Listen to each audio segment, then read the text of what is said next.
moms are so important, but there are times when a boy just needs a man in his life. And boys have to learn how to be men from men.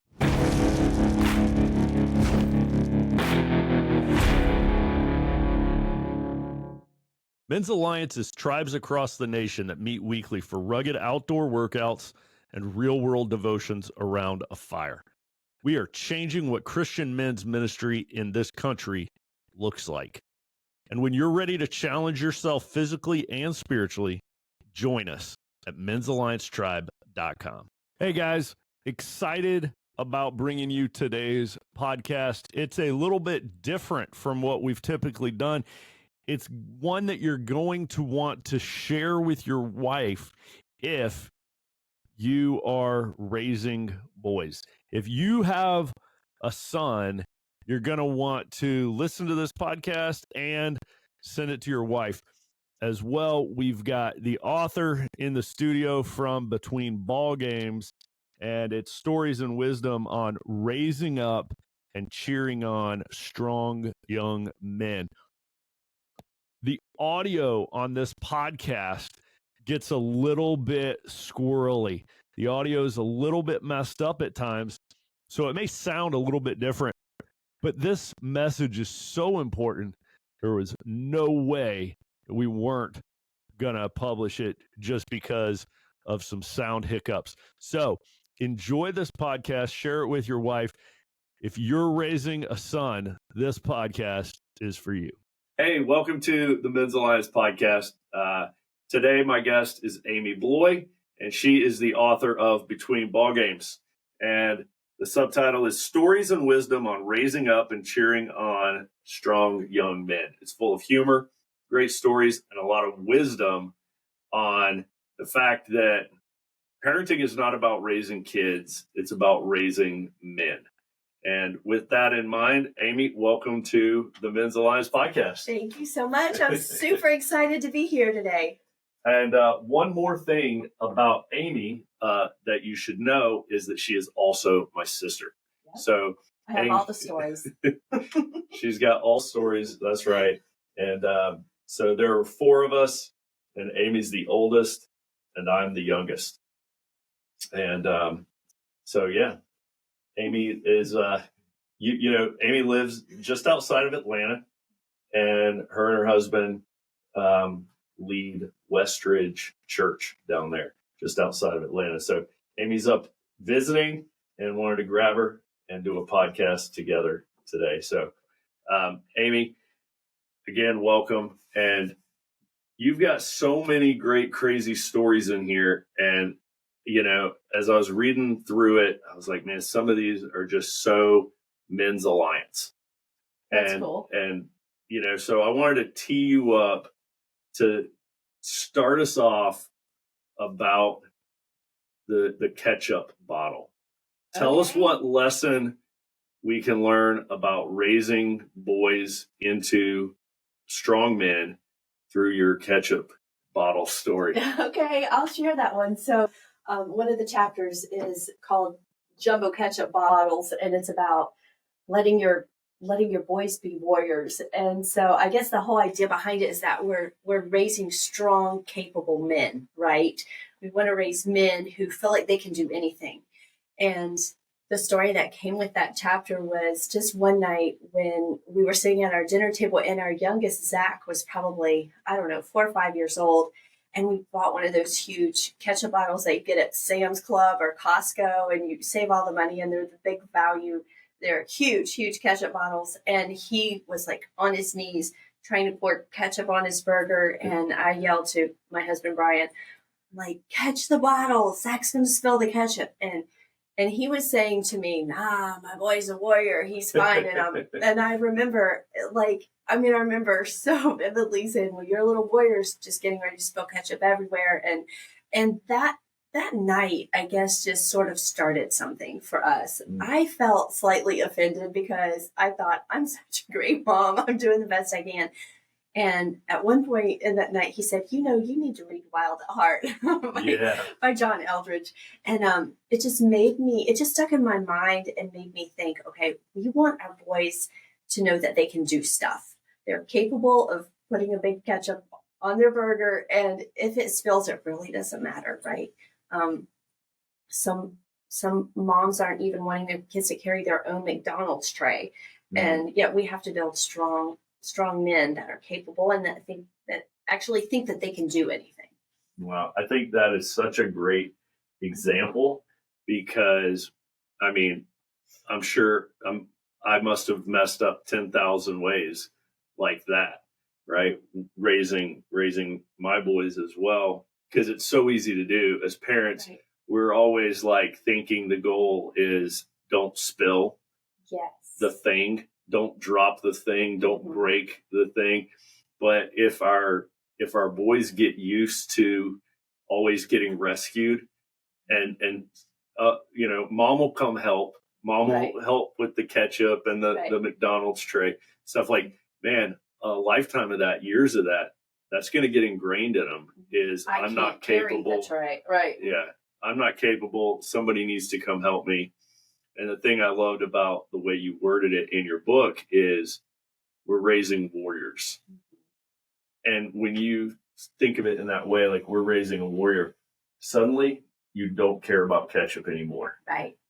And you're like, you almost like, you wouldn't say this to them, but they have permission now. Mm-hmm.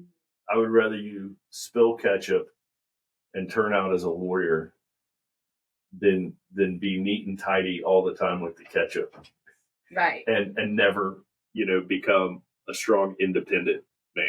Right. And then you don't even know what to do when you do spill the ketchup because it's going to spill. And that's a good point too. Clean it up and just move on and just instill in them that they're capable. Or when you do spill something in life, you think that's a catastrophic event because it hasn't occurred for you before.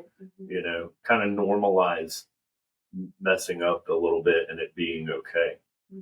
Well, I did wind up reading the book Wild at Heart, although I wasn't happy about it. I agreed to read it. And the main question that he talks about, John Eldridge speaks about the fact that every man has a question in their heart, like a God-given, innate question. And for men, that question is, do I have what it takes? Yep. And so we just want to just constantly come behind our boys and answer that question for them, the question that ultimately God answers for them, but we want to point them to the fact that, yes, you've got what it takes. You've got what it takes at 5 to pour ketchup on your burger. You've got what it takes all through life to do whatever it is that you think that God's calling you to do. Like, yes, you can do it. Man, that's so good. Another thing that jumped out at me from your book was the concept that you call spit it out. And like as soon as I started on that, I was like, oh my gosh, this is so good. This is so true. That's funny. Tell us a little bit about that. So the concept behind the chapter that's called Spit It Out is, well, just a little bit about me. So I'm married to Brian and I have 2 boys. Taylor is 29 and Zach is almost 26. And all 3 of them have ADD. And so their attention spans have been like a gnat, and being the only woman in the house. And sometimes we tend to talk a little more or have a few more details. I think just living with 3 men with ADD, I am learning to say it quickly and give the bottom line. Look, don't bore them to tears. And I remember when they were little, I was learning this and they would just look at me with a glazed over look like, we can't handle this much information. So I started thinking, okay, take all the things that I want to say, narrow it down to about 30 seconds and just spit it out. And I even made a list in my book, and I'll read a couple of these things. Some of these things are geared towards moms because some of the time I think we as moms struggle with that, with boys, with just yapping on, and they want to listen, and they just sometimes don't have the ability. But I just mentioned to say it once. Sometimes as women, we want to re-say it and say it again. And sometimes we just need to say it and be done, not rephrase it. Yep. And then we give too many details oftentimes. Yeah. And so we can just kind of start at the end point, like what's the bottom line, and then go back and give a couple details instead of a detailed trail that just bores everybody to tears. But one of the best ways we can spit things out is by, I think, asking people questions, and we're learning that, especially as our boys get older, to not bore them to tears and to just try to go ahead and say it. That's so good. And I'll just tell you, there's a lot of men that need to hear it too. Uh-huh. I've met a lot of men that are some serious talkers. Yes. And they can go on and on and on. Right. And actually, C.S. Lewis, his dad was like that. His dad was a talker. And in his autobiography, C.S. Lewis says, he would sit us down and just lecture us for hours. Oh, gosh. They would, their minds are drifting, they're daydreaming. You can't stay focused, right? And so I know this is a problem for men as well. And I think it does us all a good, reminder to hear that.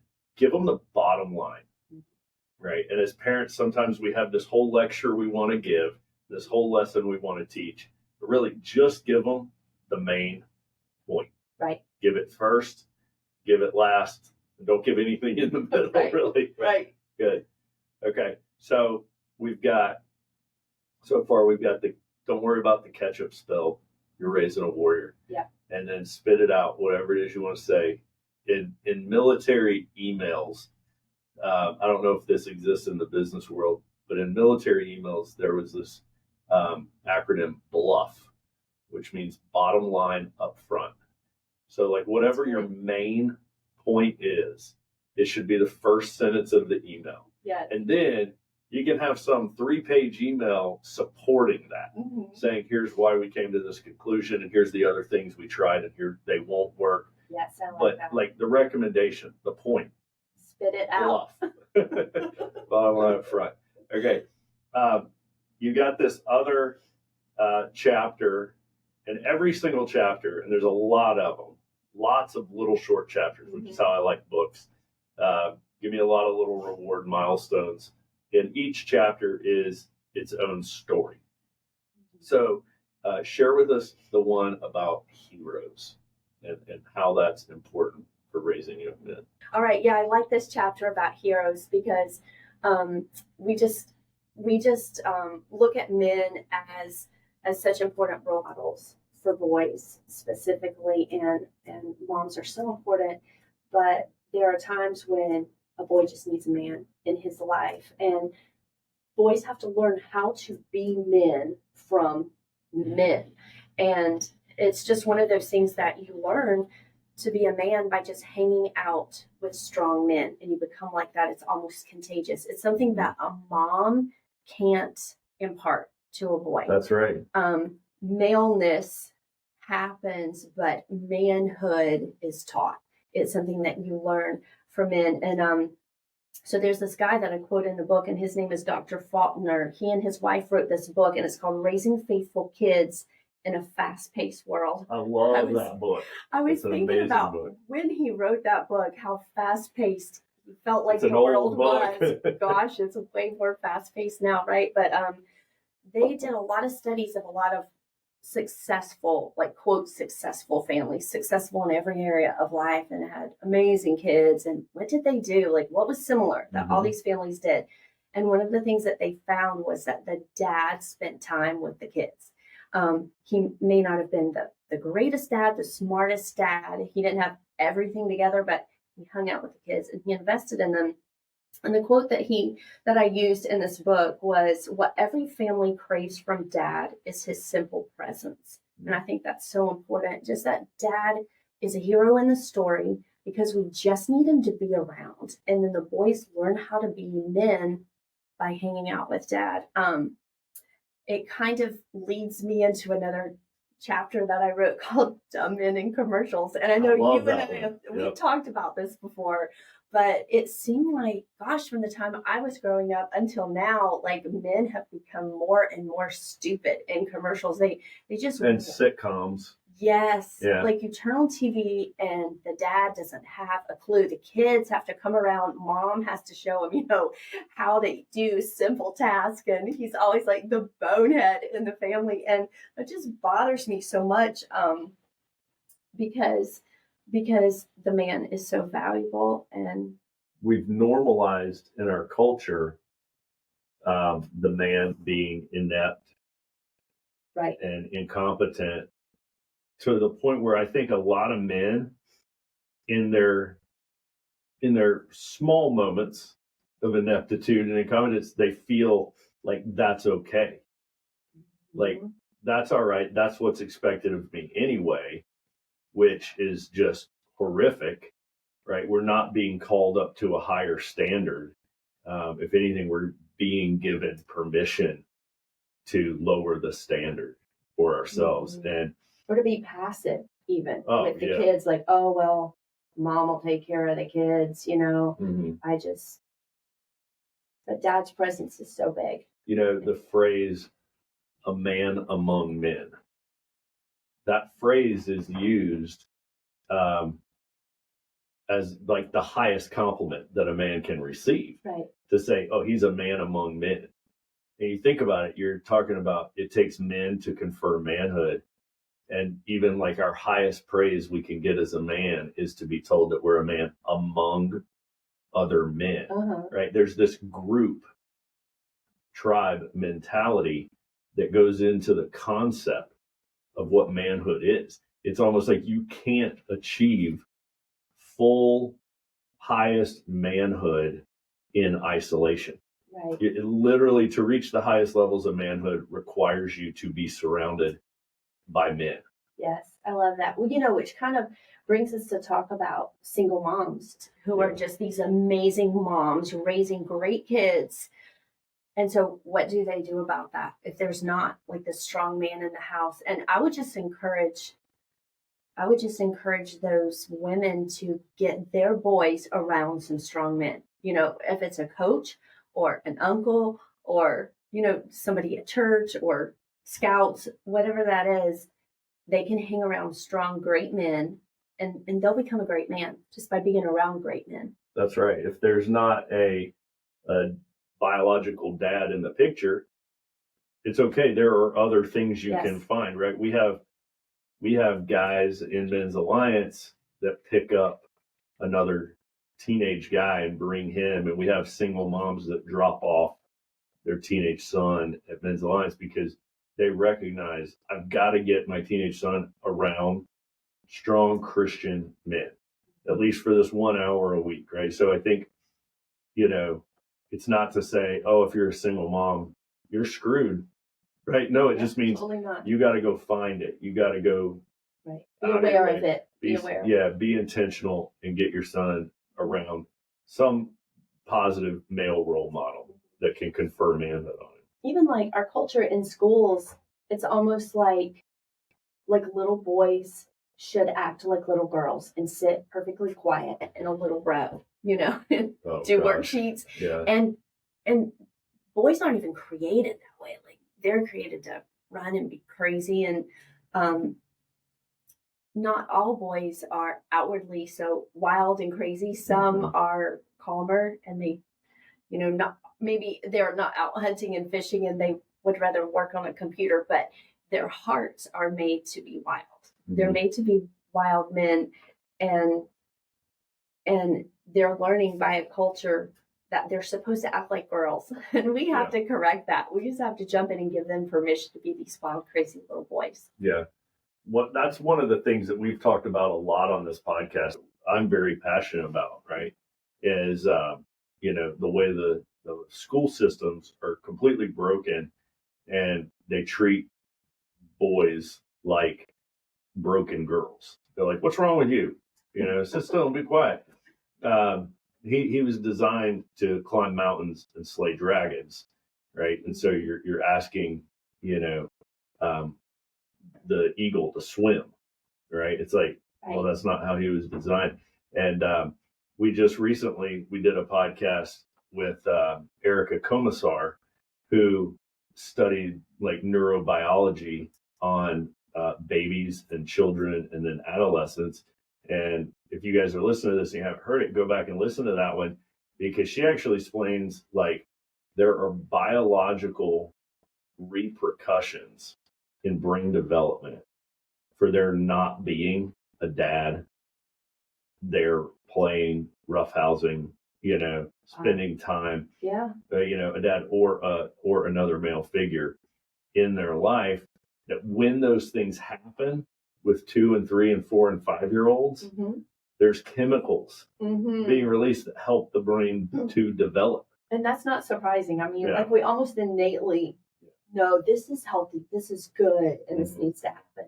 Like, do teachers just, well, I was a teacher, I think we thought it was easier to tame a wild boy and make him sit still.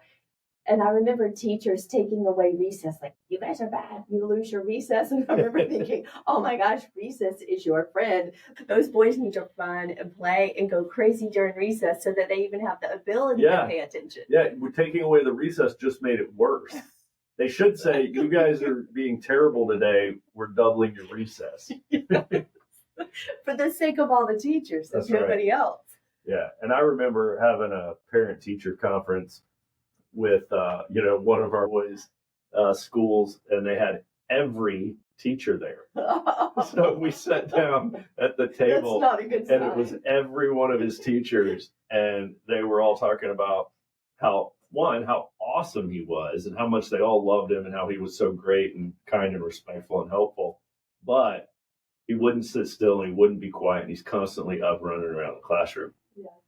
And we have one of those, I know. And I asked him, I was trying to phrase this without being rude, but there's no way to. I was like, well, you all went to college to learn how to teach a kid like that, right? Like, tell me you've got some methods and tools in your tool bag. And one of them said, yes, we did, and we have, but honestly, we don't have time. Oh, and that's telling, isn't it? Yeah, it was very telling. She said, this education system is like a train that's moving forward, and if a kid falls off of it, we really don't have the time, because we got so many other kids. We can't slow down or turn around or go back. And so that was like okay, Roger that. We'll be pulling him out, moment for us. And, of course, that was right before the school system lost its mind anyway, and everything just went south and woke in a quick hurry. And so I was so thankful we had just pulled him out anyway, right? Because then we would have had to, so it was kind of like we got a couple months head start on COVID and transgender bathrooms. Seriously, like, COVID has done a number on kids and created so much anxiety, and it's super sad. And I think the more that young parents are doing what we're talking about with letting these boys be wild, crazy men and letting them be influenced by real men, that's a healthy move. By the way, I have to come back to Wild Heart. So I read Wild at Heart. It had to have been 02 or 03. No. Yeah, it was either 02 or 03, because we were in San Antonio, and I remember sitting in the apartment finishing the book, and as soon as I finished it, I handed it right to Carrie. Yeah. And I said, you have to read this. Yes.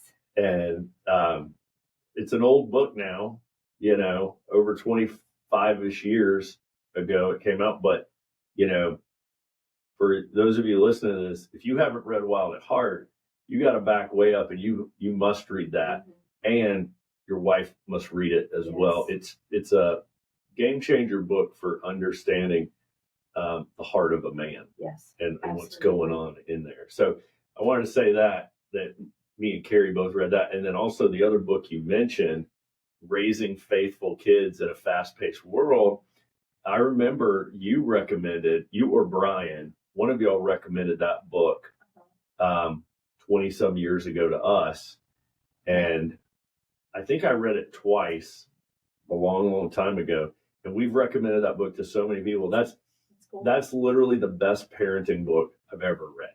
So like, that's the one. And you cannot judge it by its cover. No. Because it's got like a 1989 looking cover on it or something. Right.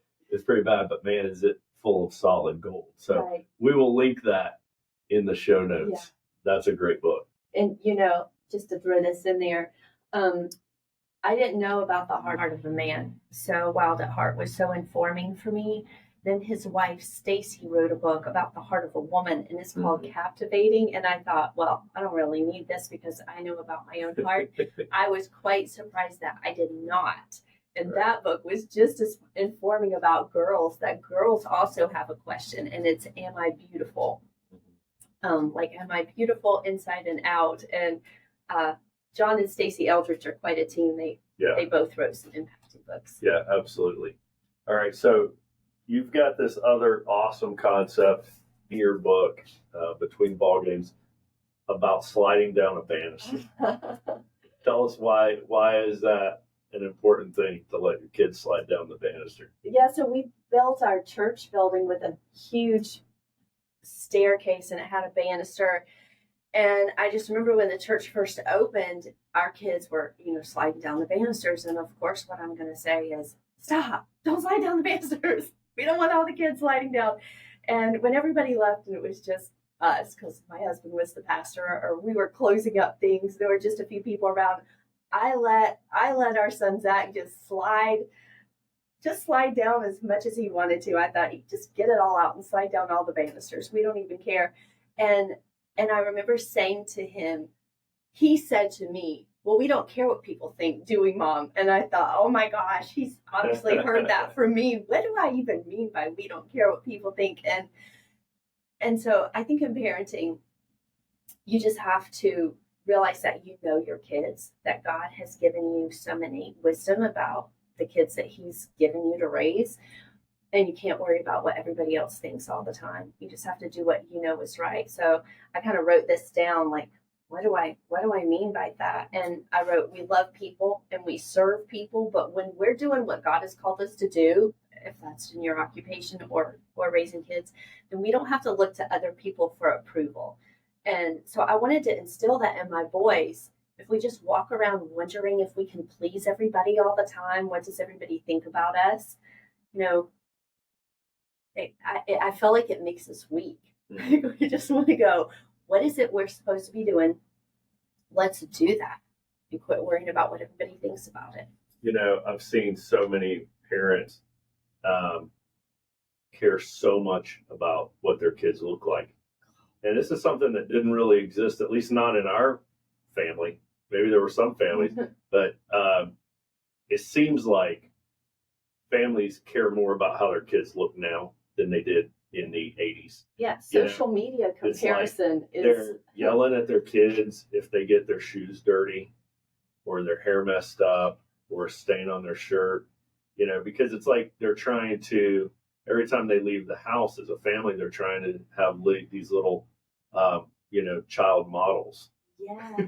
It's like, let the kid go jump in the puddle. Right. Who cares? Nobody cares what your kid looks like or is wearing except for you. Right. And you're creating this kid. It's no wonder that anxiety is the epidemic among, younger teenagers here right now, and even a lot of millennials. They were constantly getting in trouble for, getting dirt on their clothes. So I think, like, if, as a parent, you can set the tone. We know that anxious parents produce anxious kids. Mm-hmm. So as the parent, you can set the tone for what your kids are worried about. Mm-hmm. And so you, as the parent, you got to not worry. Right. And let them, slide down the banister, pour out the ketchup.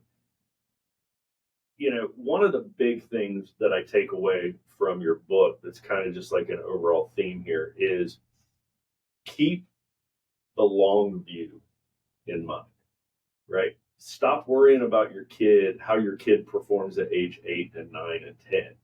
Yeah. You need to have your sights set on your kid at age 30. Mm-hmm. Picture your kid at 30 and be working towards that and striving towards that. And I think when you do that, suddenly, some spilt milk becomes pretty insignificant. Right. When kids got these phones with the World Wide Web in front of their faces, like in elementary school, it changed everything. And like we would ride our bikes Nobody was making us wear a helmet or afraid that we might skin our knee. And you know what happened? We did fall off our bikes, right? We skinned our knee. Our friends got hurt. We all got hurt. Things were crazy. And we helped each other. And we figured out how to make it when you scrape your knee or the chain falls off of your bike. And if you're never allowed to fail and you're never allowed to, struggle, I guess is a word. You have to struggle when you're a kid, like the butterfly that's if you open the cocoon and you don't let it out, it has to struggle to get out. That's right. If you help it come out, it can't fly. It can't fly. Yeah. So lest the listener think that you didn't practice what you're preaching. give us the quick rundown of the injuries and broken bones. Oh man. From Taylor and Zach. Wow. It was all the time. I know Taylor broke 11 bones for sure. And I think Zach 11 bones. Yeah. That is. I listed them in the book, but he broke his back in a couple places. He broke his wrist, his leg. He broke a collarbone. He broke fingers. I can't even remember all of them, but I asked him for the book. I'm like, give me a list. I can't remember all of them. Zach had more awkward things. He had probably like 8 or 9 broken bones, but then he had like dislocated elbows all the time and stitches in his head and in his arm. And so about 20 broken bones between the two of them. More at least. I'm sure. I think but some of the bigger things were the ones that didn't have a big label on them. Like, we thought they were broken. We got the slings and the patches and all this stuff, but they didn't get the label of, you really had a bad injury. Those were just as bad, right? Yeah. Hey guys, did you know that Men's Alliance needs your support? Well, we do, and we're not afraid to ask you for it, right? That's part of our creed is we are not too proud to ask for help. Men's Alliance is growing and it needs your support. If you can support us just $10-20 a month, that will help us. That will go a long way. Maybe you've been blessed and you could support us with much, much more. We need that too, as we are growing to become the most impactful men's ministry in the nation. We need your financial support to reach more men with the podcast, to launch more tribes in more churches around the country, and to continue putting on more experiences like Start the Fire and Carry the Fire that train men to be better disciples and ambassadors for Christ. So support us. Check us out, men'salliancetribe.com. Help us spread the fire. Okay, so with that in mind, and while we're talking about, letting them be rough and rugged and not being a helicopter parent, let them get hurt, tell us about fight night. Fight night was like a low moment in my parenting. When Zach, our youngest, turned 13, what he wanted was like boxing gloves and all the gear, like for real. And so we let him take all of his money and go buy whatever he wanted. And so he decided that he was going to have fight night in our basement. And that meant he was getting all of the other like middle school guys to come beat the crap out of each other in our basement. He was running a fight club. And fight night was big. It only lasted one night, Dave, but it was ruthless. And so I got permission from all the moms. I said, we have to have permission and everybody has to wear a mouthpiece. It's like, and it was funny because these other boy moms, they're like, absolutely, my kid can go fight. It was great. And I mean, he broke one of his best friend's nose. It was like on the side of his face. And Zach came running up from the basement. He had blood like pouring out of his nose, and he's a bleeder. So he had nosebleeds a lot. So I wasn't like really alarmed, but he's rubbing all the blood off and he's going, Mom, don't make me stop. It's just a nosebleed. We're having fun. And I'm sitting there like as a mom, like, oh my gosh, what do I do? And I said, go. We just said, go back down. And I promise you, like there was blood on our wall down there. They all beat each other. They had a blast. I think that was the one and only famous fight night. But there was something about that night that Yeah. I just learned, let them do some crazy stuff.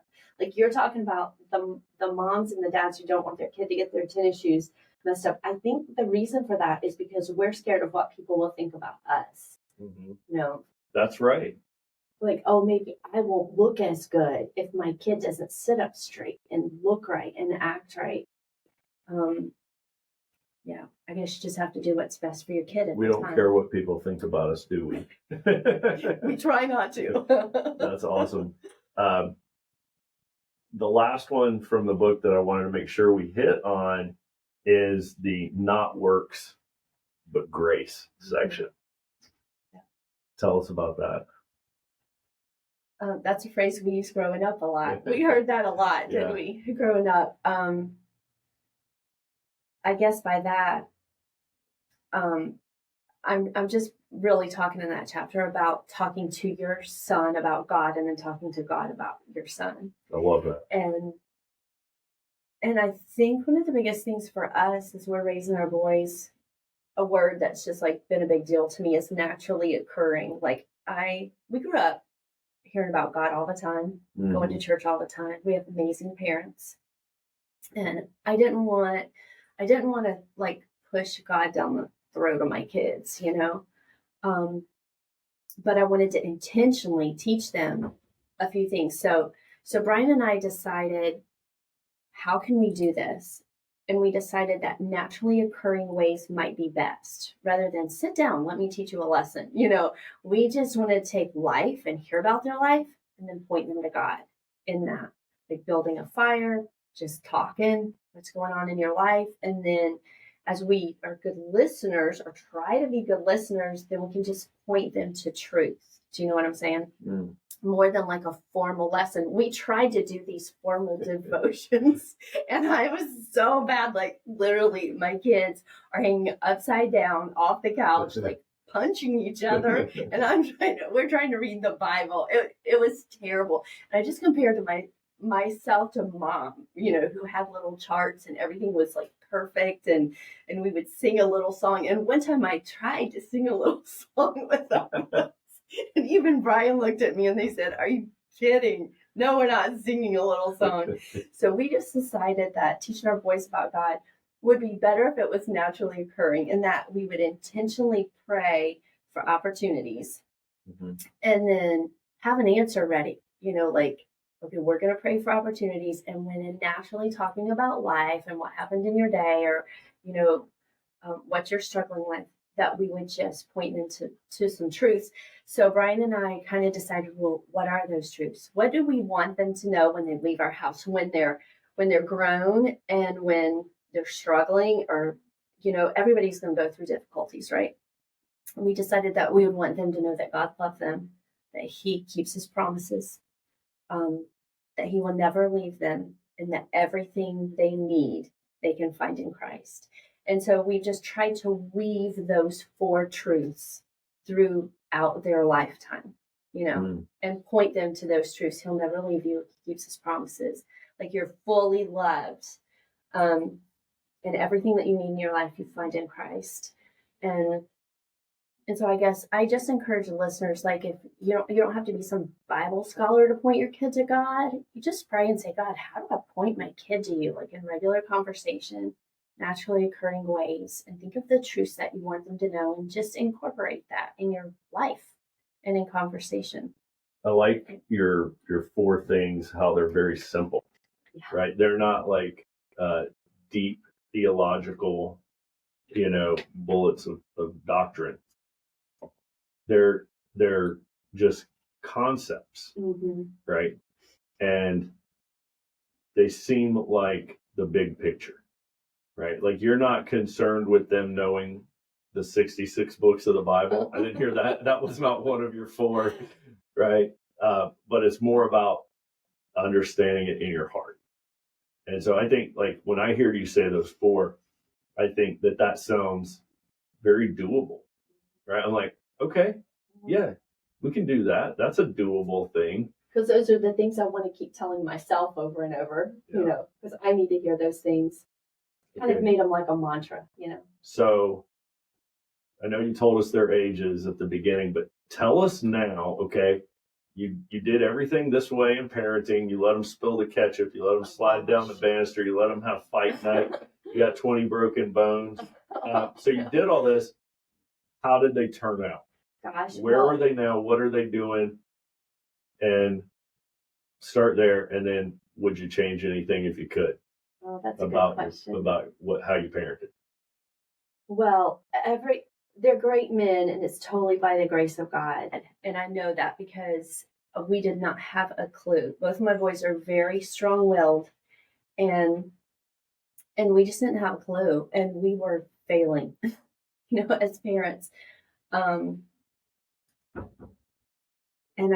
And I just always said, God, if you let my kids turn out to be great men, I will just always give you the glory for that. I will never think it's because I'm a great parent. Mm. And so even though I wrote a book on parenting, it's not because I think I'm a great parent. The point of it is just to say you're not alone in parenting. Like, we're all in this together, right? And anything good that comes out of our kids will be by God's grace. And so by God's grace, I can say my boys are great men, and it's sweet to be able to sit back and say, God, you did this, in spite of me, in spite of the fact that I didn't really always know what I was doing. And now we're in a stage where I don't know what I'm doing now, quite honestly.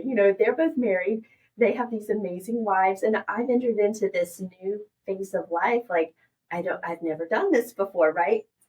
And so we're just always saying, God, give us wisdom and help us to still live with our fists not held too tightly to anything, right? Just to let things go, even at the ages that they are. But so Taylor is an assistant pitching coach in the Kansas City Royals organization for the High A, and so he's in Iowa, and it's like he's 29 and he's hit his point where he's found what he's super good at. He played in the Royals organization for a little while. And a short while, and then had the opportunity to become a coach, and now we're just seeing him thrive in that, and so that's really fun.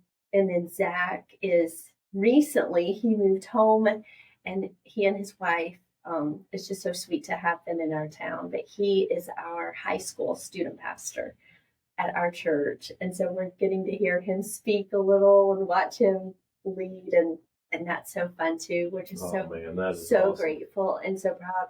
I remember like praying, for the girls that they would marry, and then just to look into their faces and go, oh my gosh, this is who I've been praying for all these years. So how old were your boys when you started praying for the women they would marry? Probably before they were born. I prayed for these girls for so long, and prayed specifically. You asked me about that chapter, telling your boys about God, and then telling God about your boys. I should address that, telling God about your boys. I just would encourage listeners to pray very specifically and boldly, whether it's, for their spouse, like I've prayed for these sweet girls for so many years, and just praying for details. Man, we prayed for ball games. We prayed for God's favor over our kids. And right now, of course, as parents, like we can come boldly to God. And when we talk about praying for our kids, I just have to say that I've seen God do some things that only He could do, and it's blown my mind, and it's encouraged me to pray more specifically. Because if we just pray generally, then when God answers very specifically, we won't know. Maybe it was just coincidence, right? But when we pray specifically and He answers those prayers, then we know it was Him, and we know we can't take credit for that, right? And so pray for your kids, no matter how old they are. Go in their room at night, when they're asleep or when they're gone, and just pray over them. Pray for God's favor and protection and His grace, and that they will have wisdom, and that they'll be strong, amazing men. Man, it's awesome. I feel like we should pause right now and just pray for our boys. Yeah, you just got me fired up. So, is there anything? You got the 26 and 29-year-old, or an almost 26 and 29-year-old. If they were 6 and 9 right now, knowing what you know, would you do anything different? Oh gosh. or do more of something or less of something? Yeah, I think I would try to chill out and be a little more fun, a little more relaxed. Let them know that home is so happy and they can feel accepted and just chilled out. Home is their safe place. Mom is in a good mood. And just encourage them that they don't have to be worried about all the little things, every grade at school, that they can live big and that they can trust God with all the little things and the big things. And I think I would instill just a little more of that. Man, that's awesome. I completely agree with that. I think that's what I would tell myself too, is relax, let go of about 90% of the things that you're worried about. Yes. And make that like a contagious atmosphere in the house. I think I would, go back and say, don't worry, everything's going to be all right. Right. Way more. I would say that like 10 times a day. Letting go of everything that doesn't matter and creating a much more relaxed, everything's going to be okay atmosphere. For sure. The world is going to put enough pressure on them that we don't need to be another source of it. We need to be the safe harbor, right, during the storms that are out there. And today is, while we're talking about our boys, today is Luke's birthday. Yes, and he's a great man. So my oldest is 21 today. So happy birthday, Luke. And, my youngest boy, Braden, a man, not a boy, is 16, almost 17.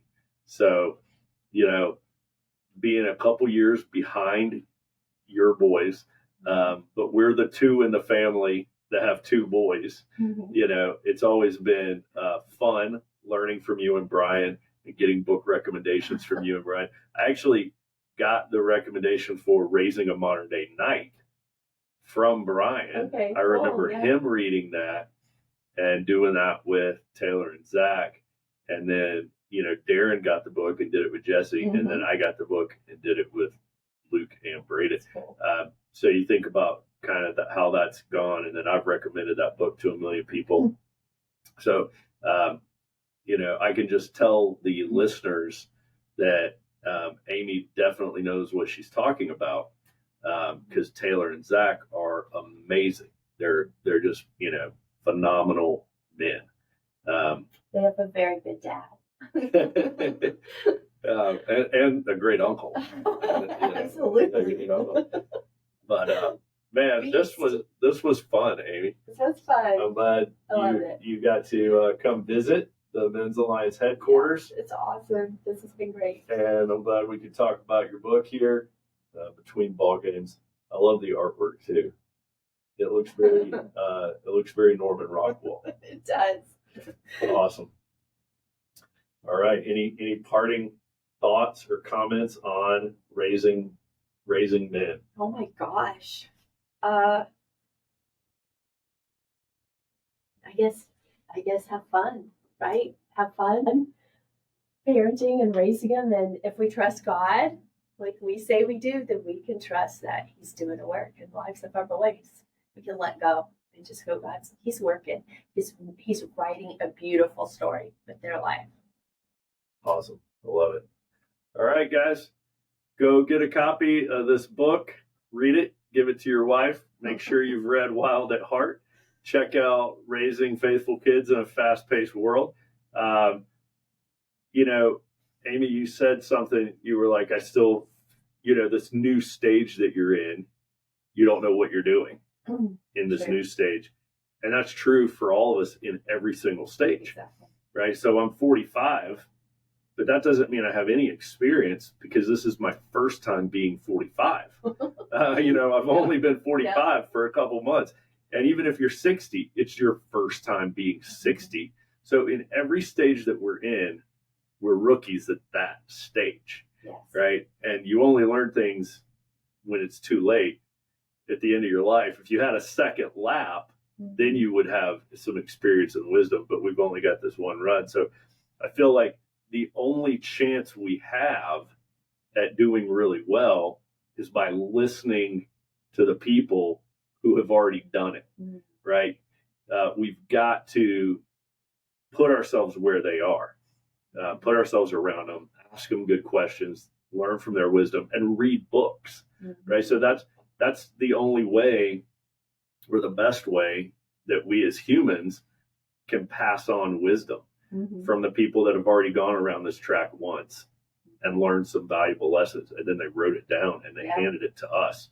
And so we come into this scene, we better be reading everything that we can get our hands on, or else we literally have no advantage over those who can't read, you know, or those who have no resources. So, you know, that's my thought, is we're all rookies at whatever stage we're in.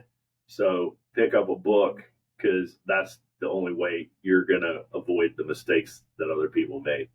So great points. I loved hearing the whole thing, and I hope that our listeners are going to go let their kids slide down a banister and spill some ketchup after listening to this. All right, guys, listen, we need you to subscribe to us on YouTube. Subscribe, like, comment, and most importantly, share this episode with everybody you know that has young boys, because they are definitely going to benefit from listening to it, and it helps us grow. If you can leave us a review on iTunes or Spotify, that helps more people be able to find our podcast, and ultimately helps us reach more men for Christ. Thanks for listening, guys. See you around the fire. To find out more about what we're doing and to join us on our mission, go to men'salliancetribe.com. And don't forget to subscribe to our YouTube channel and give us a 5-star review.